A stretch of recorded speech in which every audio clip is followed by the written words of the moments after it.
Je suis l'agent spécial Chad Fitzgerald. Je suis l'agent spécial Lawrence Borghini. Bienvenue dans FBI, enquête en immersion.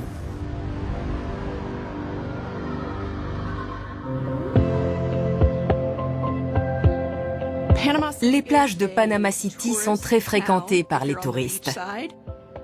En pleine ville, l'ambiance est plus familiale et c'est un endroit où il fait bon vivre.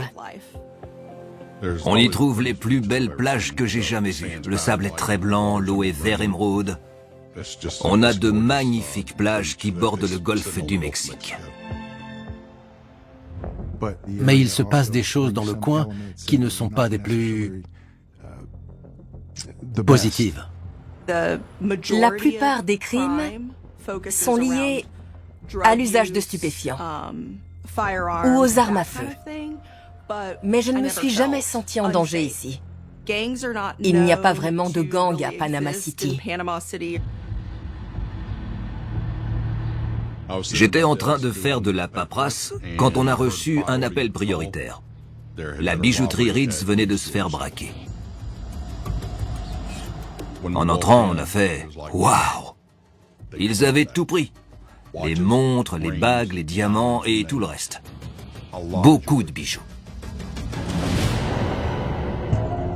Les employés avaient été ligotés et enfermés dans les toilettes. Ils étaient totalement sous le choc. Les victimes se sont effondrées en me racontant ce qu'il s'était passé. Peu après l'ouverture du magasin, la jeune fille est entrée comme une cliente ordinaire à la recherche d'une montre pour son petit ami. Sur les images, on voit une femme entrer, vêtue d'un short noir et d'un débardeur blanc. J'allais conclure la vente. J'étais très contente. Je lui ai demandé si elle voulait créer un compte chez nous. Il me fallait juste son permis de conduire. Je pensais qu'elle le cherchait dans son sac, mais elle a sorti une arme. J'étais stupéfait. Souvent, les coupables de vol à main armée correspondent à un certain stéréotype. Elle était jeune, elle était très jolie. Elle paraissait être bien habillée. Il était évident qu'elle n'avait pas de problème d'argent. Elle avait l'air d'une personne ordinaire qui venait acheter un cadeau à quelqu'un. Alors on s'est demandé, pourquoi est-ce que cette jeune fille a fait ça? Elle nous a conduits dans l'arrière-boutique. Elle nous a ordonné de nous allonger au sol, de mettre nos mains dans le dos. Et elle nous a attachés les poignets. Je n'avais jamais rien vécu d'aussi effrayant. Personne ne m'a jamais braqué avec une arme à feu. Mais en parlant avec les victimes, j'ai réalisé que c'était extrêmement traumatisant. Ce crime aura marqué les victimes pour le restant de leur vie. Elle nous a dit de ne pas dire un mot. Elle parlait à quelqu'un et j'ai entendu des bruits de sac. Je me suis mise à prier. Est-ce que j'allais revoir ma famille? J'avais déjà arrêté des femmes, notamment pour des vols. Mais là, on parlait quand même de 679 000 $ de bijoux. C'était l'un des plus gros braquages que la ville n'ait jamais connu.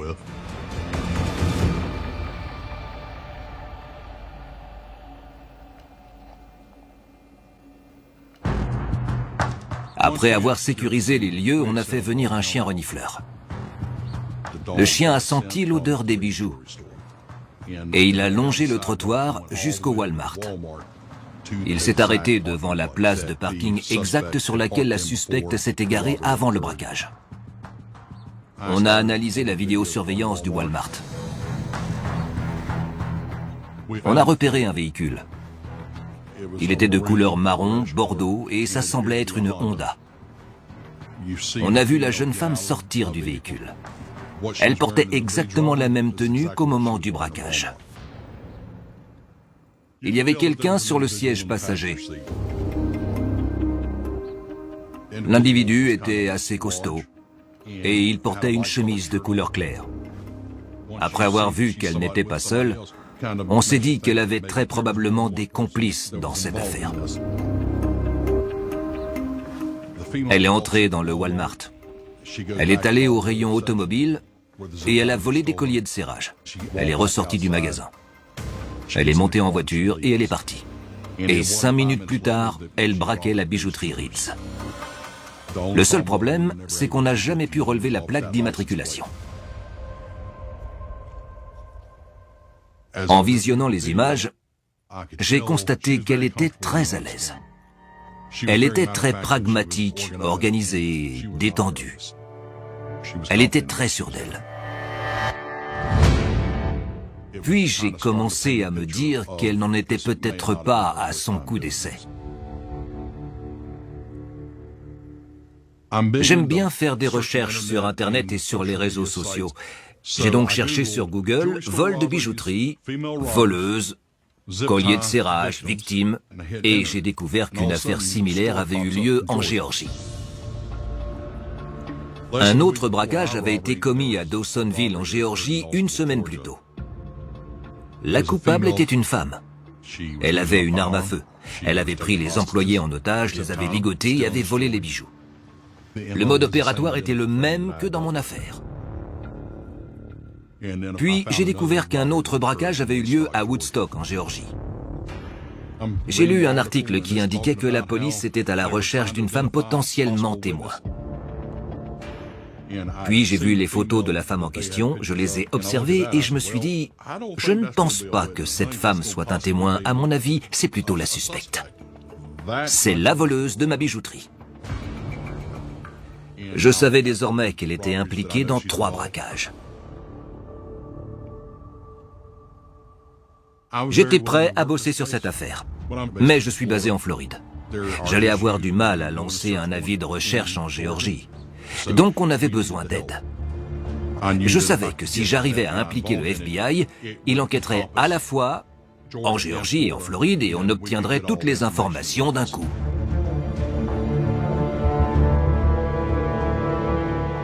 Le poste de police de Panama City Beach a demandé l'aide du FBI. Le fait que les braquages aient eu lieu dans 2 États différents, la Géorgie et la Floride, signifiait que les individus avaient traversé une frontière.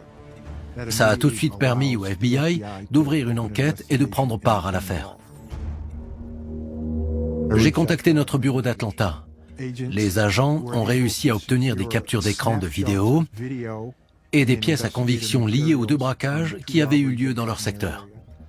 Lors du premier braquage à Woodstock, la jeune femme est entrée dans la bijouterie, avant qu'un deuxième individu n'entre à son tour. Un homme assez corpulent. Cet homme a sorti son arme et a ordonné aux employés de reculer. La femme semblait jouer un rôle passif. Elle s'est mise à terre pendant que l'homme dérobait les bijoux. Et ensuite, elle s'est relevée et a déambulé dans la bijouterie. Donc ce n'était clairement pas un témoin innocent. Lors du deuxième braquage à Dawsonville, cette femme inconnue a joué un rôle plus actif et elle a elle-même commis le vol à main armée. Le mode opératoire était similaire.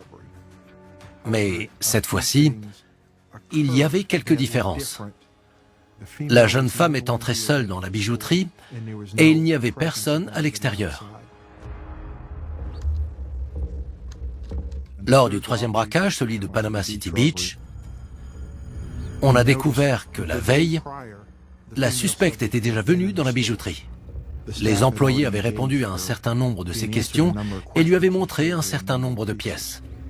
Alors, quand elle est revenue dans la bijouterie le lendemain, les employés ne se sont pas méfiés, pensant qu'il s'agissait d'une cliente qui revenait acheter les articles dont ils avaient parlé ensemble la veille. Ce qui a attiré mon attention, c'est le fait que la porte du magasin était ouverte quand elle est entrée. Puis, il semblerait que quelqu'un l'ait refermée derrière elle. L'individu qui s'est approché pour refermer la porte semblait être un homme corpulent. Il correspondait au profil de l'homme filmé par les caméras de surveillance lors du braquage de Woodstock. J'ai aussi remarqué que la jeune femme avait une oreillette. Elle avait l'air de parler à quelqu'un. Elle procédait de manière très méthodique. Elle donnait l'impression de savoir exactement ce qu'elle voulait dérober. Elle a pris les diamants. Elle a pris les bijoux les plus chers et les montres de luxe. J'avais le sentiment que ce n'était pas cette jeune femme qui organisait les braquages. La réalité de ce qu'il se passait allait au-delà de ce que l'on voyait à l'image.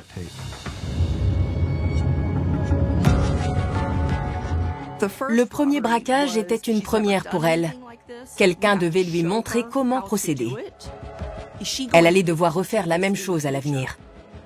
Après avoir réussi leur premier braquage, et après s'en être sorti, le suspect masculin s'est retiré pour rester à l'abri des caméras et laisser place à la jeune femme qui a réussi son coup sans problème. C'était maintenant elle qui était à la tête de ces braquages et qui en était le principal moteur. Il est devenu évident que le FBI devait intervenir et prendre l'enquête en charge. D'abord parce qu'on avait toutes les ressources nécessaires pour collecter et analyser les informations, mais aussi parce que les braquages avaient eu lieu dans plusieurs États. Quand Larry Borghini m'a parlé de l'affaire, j'ai d'abord cru que c'était une bande qui avait braqué les bijouteries sur différents territoires. De cette manière, il réduisait les chances de se faire prendre. Comme les territoires ne communiquent pas entre eux, aucun ne s'est rendu compte qu'ils cherchaient les mêmes personnes. En tant que représentant de la justice, on savait qu'elle avait volontairement pris part à ces braquages. Après avoir récupéré les dossiers des affaires d'Atlanta et de Panama City Beach, j'ai constaté qu'ils avaient volé pour plus d'1,5 million de dollars de bijoux. C'est une somme conséquente, tout type de vol confondu. Comme Larry était très impliqué, le FBI et Panama City ont été les premiers à tenter d'assembler toutes les pièces du puzzle. À ce stade précoce de l'enquête, on n'avait pas encore assez d'informations pour vraiment comprendre ce qui se passait. On ne connaissait pas les antécédents de ces individus. J'ai commencé à me demander comment prendre l'avantage. Un détail qui m'a marqué, c'est le fait que les individus avaient masqué leur identité lors des braquages près d'Atlanta. Ils s'étaient déguisés. Mais à Panama City Beach, la jeune femme n'a eu aucun problème à entrer dans le magasin sans déguisement. Ça m'a donc amené à penser que les individus venaient d'Atlanta ou des alentours. Là-bas, ils avaient peur qu'on les reconnaisse. J'ai immédiatement fait faire des avis de recherche pour qu'ils puissent être distribués. C'était une aubaine d'avoir une image de cette femme en train de regarder la caméra. Quelqu'un allait forcément la reconnaître. Je le savais. À ce stade, notre stratégie est devenue beaucoup plus claire. Il n'y avait que des avantages à ce que le FBI lance des avis de recherche. Je sentais que la population n'allait pas tarder à nous aider à pouvoir identifier les deux individus.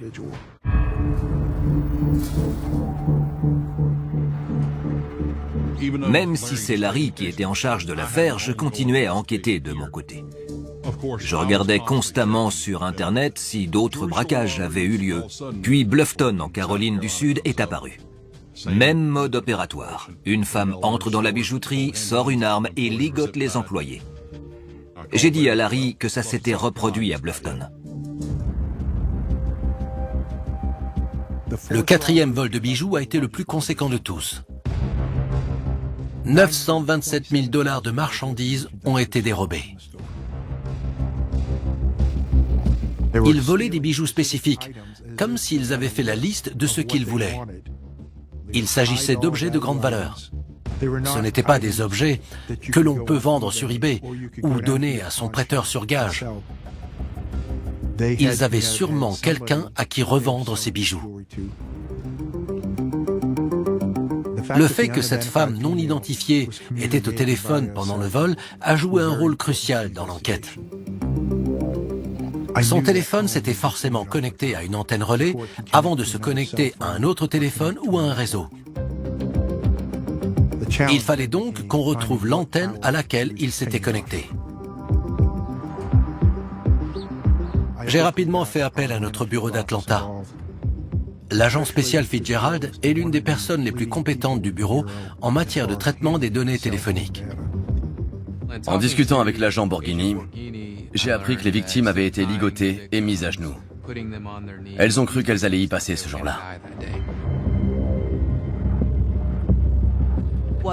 Larry avait surtout besoin d'aide pour essayer d'identifier les numéros de téléphone qui avaient borné à proximité de chaque bijouterie braquée. J'avais donc 4 braquages à 4 endroits différents, ainsi que les heures précises des braquages. Après en avoir discuté avec Larry, je pensais que c'était gagné d'avance. Non seulement on identifierait la femme qui était au téléphone et qui commettait les braquages, mais si la personne avec qui elle était en ligne se trouvait dans le coin, on parviendrait également à l'identifier, ainsi que ses complices. Quand vous demandez des données téléphoniques aux opérateurs, chacun vous envoie les informations selon ses propres délais. Il faut parfois compter des semaines, voire des mois, avant de récupérer les données. Il faut attendre qu'ils produisent les documents. Et pendant qu'on attendait les documents des opérateurs téléphoniques, un autre braquage a eu lieu. Silverville se trouve dans une zone touristique de la région de Knoxville. Une femme avait de nouveau commis un braquage. Le mode opératoire était le même. Elle avait pris des objets précis et elle était repartie. Mais cette fois-ci, elle avait enfilé un autre déguisement. Ses cheveux n'avaient plus du tout la même couleur. Ça faisait peur parce qu'il ne s'arrêtait pas.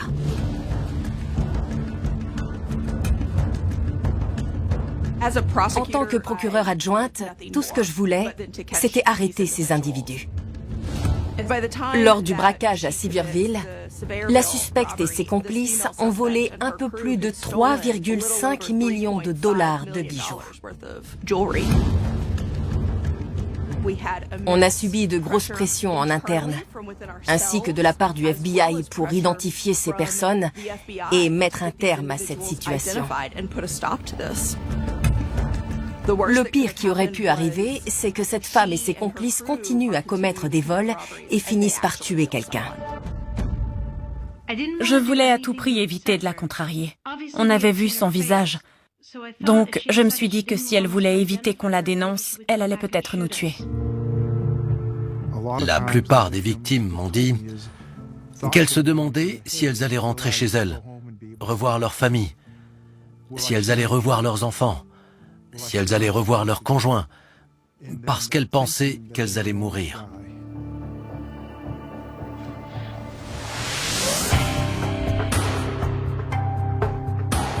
Le schéma se répétait. Ils s'attaquaient à des bijouteries situées à des endroits bien spécifiques, toujours à proximité d'une autoroute ou d'un centre commercial. J'ai donc repéré les autoroutes qui partaient d'Atlanta.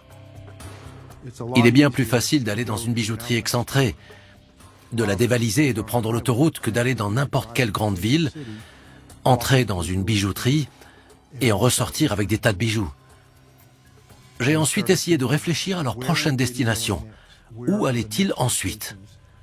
Quelle ville allaient-ils cibler? Et je voulais absolument en informer tout le secteur et transmettre un maximum d'informations. On a décidé que les propriétaires de bijouteries et les entreprises devaient être informés de ce qu'il se passait et du fait que ces individus susceptibles de braquer leurs magasins étaient armés et dangereux. Le FBI est à la recherche d'une voleuse qui a dérobé des millions de dollars de bijoux à au moins 5 bijouteries dans le sud des États-Unis. Le fait que les braquages aient été commis dans plusieurs États nous a permis de diffuser l'information à l'échelle nationale. La voleuse et son complice pourraient faire partie d'un gang. Elle a été surnommée la diva au diamant. Ça a tout de suite attiré l'attention des gens et j'ai obtenu ce que je voulais, plus de visibilité. Malheureusement, ce type de pression pousse parfois les criminels dans leur retranchement et les incite à prendre de mauvaises décisions, ce qui les rend bien plus dangereux.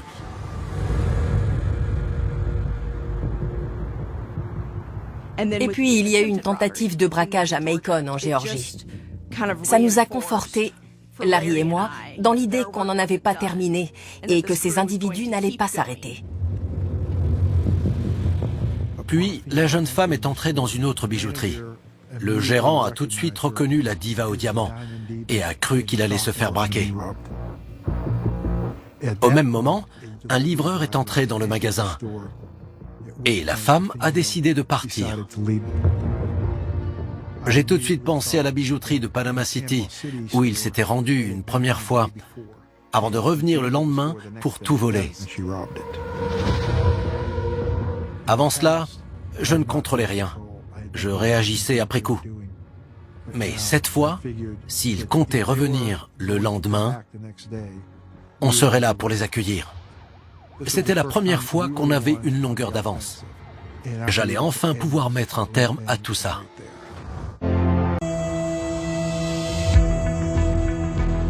Le métier d'agent du FBI est exigeant. Il faut être disponible à tout moment. Même si c'était la veille du Nouvel An, ça n'allait pas m'empêcher de faire ce qui devait être fait. On devait retrouver ces individus et les arrêter. Je me suis arrangé pour aller à Macon, en Géorgie. Je voulais emmener quelqu'un avec moi. Larry m'a demandé de venir avec lui et j'ai accepté. On est arrivé à la bijouterie avant 10 heures et on a tenté d'imaginer ce qui se passerait s'il revenait. Quel allait être notre plan? C'était un lieu public, donc on devait surveiller et analyser le comportement de chaque individu qui entrait dans le magasin ce jour-là. C'était assez risqué. Si on abordait un des coupables, il pouvait tenter de nous prendre en otage. Larry et moi sommes allés dans le bureau de la direction en espérant que la femme entre et tente un braquage. S'ils s'en tenaient à leurs habitudes, on estimait que dans les 20 à 30 premières minutes, ils tenteraient de braquer la boutique. On a attendu, encore et encore. Et au fil des heures, j'ai peu à peu compris qu'ils ne viendraient pas. On a fini par laisser tomber. On était évidemment déçus parce qu'on était venus de loin pour tenter de les arrêter. L'atmosphère était un peu morose parce qu'on espérait mettre fin à tout ça ce jour-là. C'était frustrant de ne pas avoir réussi à mettre la main sur ces individus. Ça nous a confortés dans l'idée qu'ils ne s'arrêteraient pas tant qu'on ne les aurait pas attrapés. En continuant à commettre ces crimes, ils narguaient les forces de l'ordre. Ils étaient persuadés qu'on ne les retrouverait pas, ce qui témoignait d'un certain niveau d'arrogance de leur part. Ils pensaient être inarrêtables. Ça a renforcé notre détermination.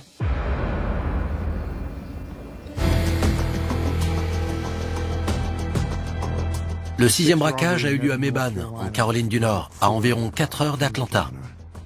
C'est là que l'enquête a pris un nouveau tournant. Lors de certains braquages, la jeune femme portait un déguisement. Mais cette fois-ci, elle ne s'était absolument pas cachée. Ça nous a permis d'obtenir de très bons clichés de son visage. Ils en ont parlé dans Good Morning America. Ce matin, la jeune femme accusée d'avoir commis 6 braquages dans le sud des États-Unis a de nouveau été filmée. La voici ce lundi, portant une veste bleue et ouvrant calmement les vitrines à bijoux avec une clé. Les médias nationaux m'ont enfin accordé la couverture médiatique que j'attendais. Selon les enquêteurs, l'inconnu aurait sévi dans 5 États. Ce matin, les bijouteries du Sud sont en alerte et offrent une récompense à quiconque arrêtera cette femme. Le 8 janvier, quelques jours après le reportage, j'ai reçu une piste. La personne qui m'appelait souhaitait garder l'anonymat, mais elle était certaine de connaître l'identité de la femme qui apparaissait dans le reportage. Elle m'a donné son nom, Abby Kemp.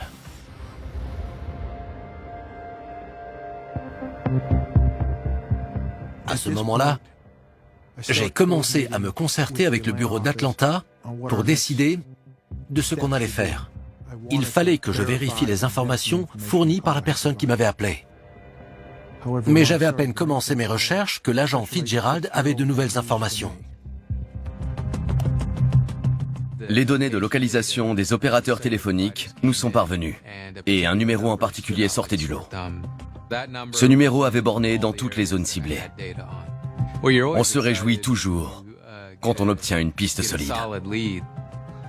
J'ai examiné plusieurs bases de données et tout indiquait que ce numéro de téléphone appartenait à une personne du nom de Abigail Kemp.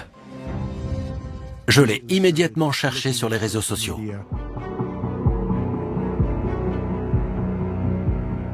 Abigail Kemp habitait dans la région d'Atlanta.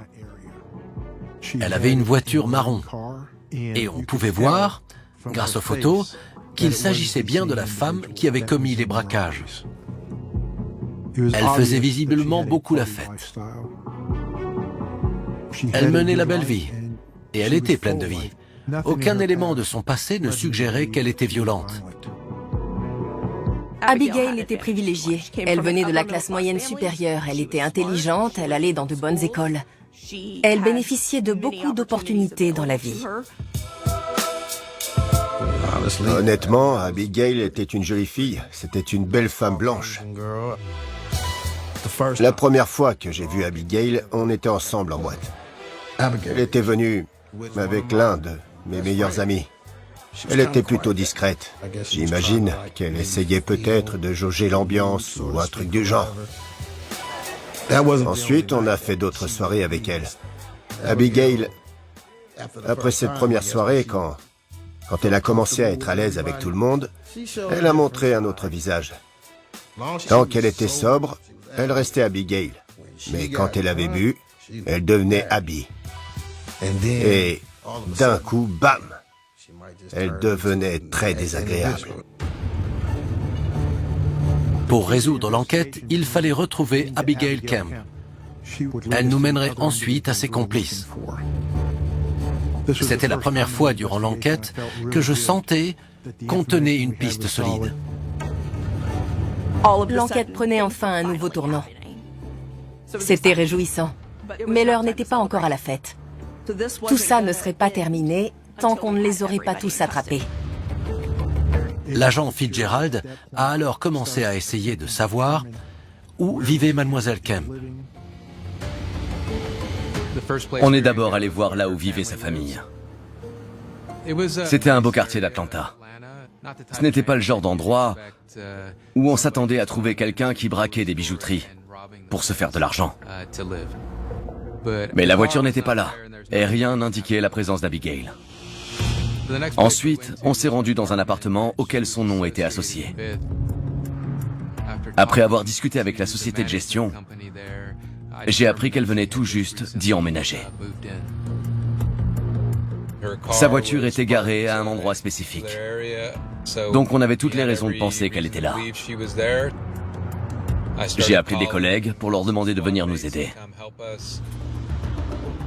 Après avoir obtenu un mandat de perquisition, on s'est équipé et on s'est approché de l'appartement. J'ai frappé en disant qu'on était le FBI. FBI! Personne n'a ouvert. La société de gestion nous avait fourni un double des clés pour éviter qu'on ait à enfoncer la porte. J'étais très stressé. On ne savait pas ce qu'on allait trouver de l'autre côté. Il y avait peut-être quelqu'un qui allait nous braquer avec une arme. J'ai déverrouillé la porte et j'ai ouvert pour voir ce qu'il y avait à l'intérieur. Abby aimait les belles choses. Elle ne venait pas d'une famille pauvre. Sa mère était plutôt aisée. Son père avait de l'argent. Mais d'après ce qu'on m'a dit, ils étaient très stricts sur l'argent. Sauf qu'Abby aimait qu'on la remarque. Elle aimait les sacs à main de luxe, les bijoux, ce genre de choses. Elle voulait de belles voitures, donc je pense que c'était sa principale motivation et ce qui l'a poussée à commettre certains de ses actes. Elle était en couple. Mais après avoir rompu avec son petit ami, elle a eu un déclic et elle a commencé à faire la fête de plus en plus souvent. Elle nous a expliqué avoir rencontré 3 hommes. Celui qu'elle appelait Big Lou était Lewis Jones. l'individu présent à l'appartement. Elle a également mentionné 2 autres noms qu'on ne connaissait pas. Michael Gilmore et Larry Bernard Gilmore. Lewis Jones avait participé en personne au premier braquage. Mais les frères Gilmore étaient des fantômes. Ils n'avaient jamais été filmés. Elle a désigné Larry Gilmore et Michael Gilmore comme ses complices dans les braquages. On a découvert que c'étaient les frères Gilmore qui finançaient les opérations. Et c'est Larry Gilmore qui traitait directement avec le receleur de bijoux volés. On devait se dépêcher d'arrêter Larry et Michael, parce qu'ils savaient maintenant que Lewis et Abigail étaient en garde à vue. Ce n'était donc qu'une question de temps avant qu'ils ne se mettent à détruire les preuves, les téléphones, et qu'ils se débarrassent des armes. Je me suis assis face à Abigail Kemp et j'ai passé en revue toutes ces interactions avec les Gilmore. Elle les avait rencontrés quand elle était serveuse. C'étaient apparemment des clients réguliers du restaurant. Et ils s'étaient liés d'amitié avec Abigail parce que ils s'asseyaient toujours dans sa section. Ils donnaient des pourboires. Ils étaient sympathiques. Et quand elle est partie travailler dans d'autres restaurants, ils ont commencé à fréquenter ces restaurants-là. Abigail aimait passer du temps avec les Gilmore et Lewis Jones. Elle sortait avec eux. Ils faisaient la fête. Et puis, elle a eu une relation avec Lewis Jones. Ils n'étaient motivés que par l'argent et le luxe. Ça lui donnait un sentiment d'appartenance. Abigail aimait le rôle et l'attention qui lui était accordée en tant que membre de ce groupe. Et à un moment donné, Lewis Jones, Larry et Michael Gilmore lui ont posé la question fatidique. « Veux-tu te faire plus d'argent ?» Abigail ressentait probablement un manque en elle. Ça leur a permis d'ouvrir une porte et leur a donné l'opportunité de la convaincre de prendre part à tout cela. Mon 35e verre.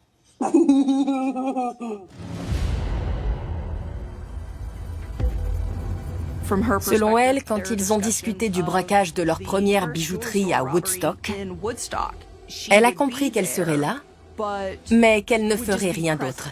Ce n'était pas elle qui entrerait armée. Après le braquage à Woodstock, quand ils lui ont proposé un rôle plus actif, ça a suscité son intérêt. Elle aimait l'argent. Elle aimait l'adrénaline. Elle a pleinement reconnu que c'était elle qui allait dans les bijouteries et qui commettait les vols. Mais elle a affirmé qu'elle recevait ses ordres de la part d'au moins un, sinon des 3 autres types impliqués. Puis quand elle a dit qu'après avoir été filmée, elle a commencé à s'inquiéter parce qu'elle était impliquée et que ces types essayaient à tout prix de la convaincre de continuer, on s'est instinctivement dit qu'elle mentait. Elle aimait ce sentiment de contrôle que lui procurait le fait d'entrer dans ces bijouteries, de mettre les employés à genoux et de voler tout ce qu'elle voulait. Abigail n'était pas différente de la plupart des suspects que l'on arrête. Ils tentent toujours de minimiser leur implication dans les crimes qu'ils ont commis. Elle avait du mal à se considérer comme une mauvaise personne qui avait commis des actes répréhensibles.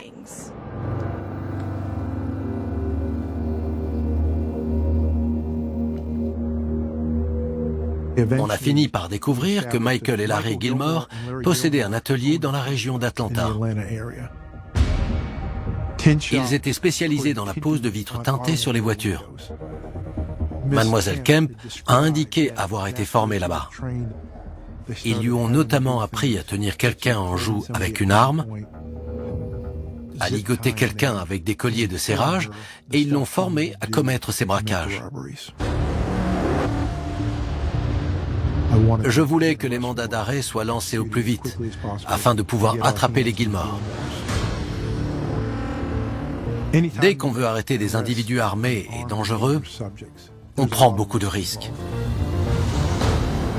Mais il fallait arrêter les Gilmore, et je ne voulais pas rater ça.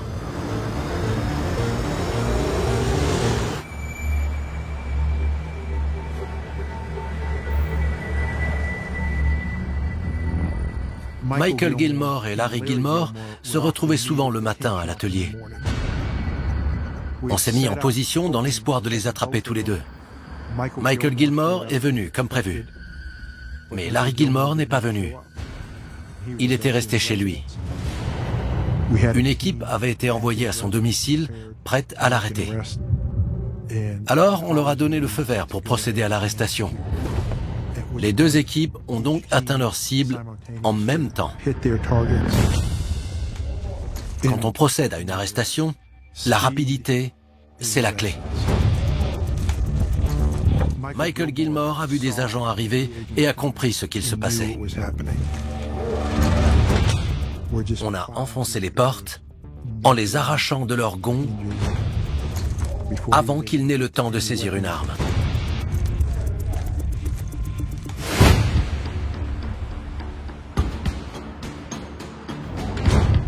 Larry Gilmore était dans sa salle de bain. Les agents lui ont dit de mettre ses mains en évidence et de ne pas toucher à son arme. Ils ont donc pu forcer la porte de la salle de bain et coincer Gilmore.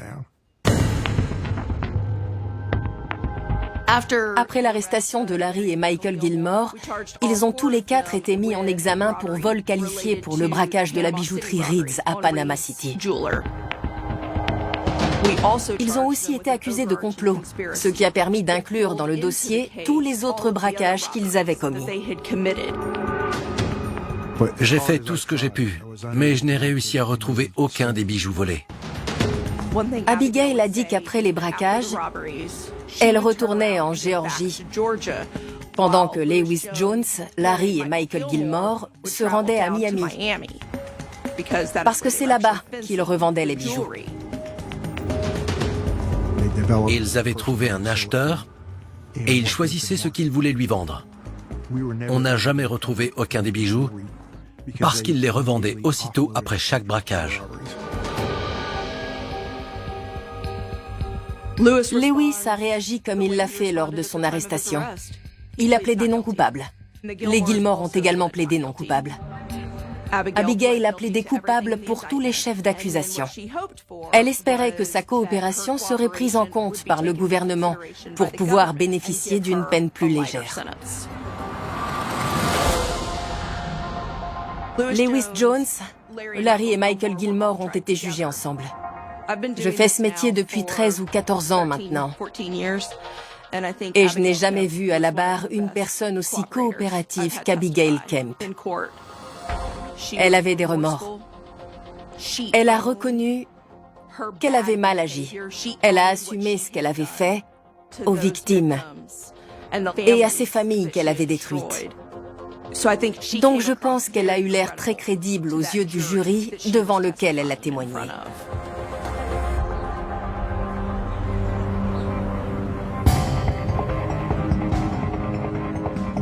Ils ont été déclarés coupables sur tous les points. Lewis Jones et les frères Gilmore ont tous été condamnés à 32 ans de prison. Mademoiselle Kemp a mal agi et elle est responsable de ses actes. C'est elle qui est entrée dans les bijouteries et qui a braqué une arme sur les gens. Elle ne pourra jamais effacer ce qu'elle a fait. Mais elle a fait ce qu'il fallait en aidant le gouvernement. Dans une affaire comme celle-ci, la décision de l'accusé de coopérer peut avoir un impact réel sur le type de peine qu'il reçoit. Abigail Kemp a finalement été condamnée à 10 ans de prison. Je n'ai pas trouvé cette peine assez lourde. On espérait une peine d'environ 15 ans de prison. Mais le juge en a décidé autrement.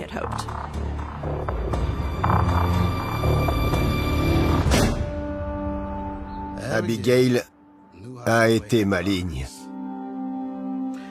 Elle a bien joué ses cartes. Elle s'est présentée comme la gentille fille innocente qui a été menacée pour commettre ces braquages. Elle a dit qu'on l'avait obligée. Elle a dit « On m'a forcé à le faire. » Forcé? Sérieusement. L'affaire s'est soldée par un total de 6 braquages dans 5 États et 4,5 millions de dollars de bijoux volés. Ces individus sont des criminels. Ils ont commis plusieurs crimes violents. Mais par chance, on a réussi à les arrêter. J'espère que les victimes ont pu tourner la page. Sincèrement.